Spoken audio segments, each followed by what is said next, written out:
Have you guys seen this video about a self-driving truck that transported 50,000 cans of beer across 120 miles of highway? Check it out.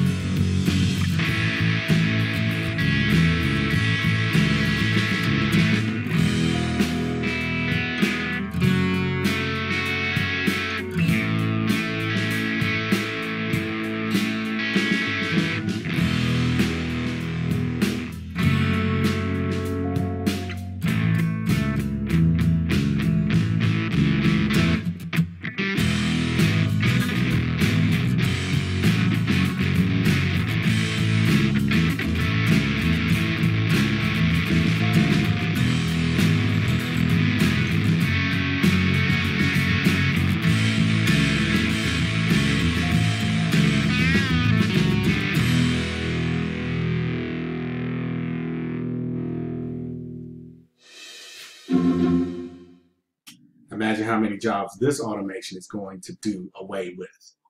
I just saw on the news a few days ago that there is a shortage of truck drivers and that truck drivers receive higher raises on the average than any other industry, a whopping 7.8%. How much was your raise last year? Well, truck drivers, things are about to change. Nonetheless, I'm a little concerned about driving on America's highways with vehicles driving themselves. By the way, if one of these vehicles get into an accident and hit someone, who is at fault? The company that is making the shipment or the manufacturer of the truck? The Bible tells us that in the last days knowledge shall increase. Daniel chapter 12 verse 4. Once again, God's prophecy is being fulfilled. Thanks for watching. God bless. Peace and love.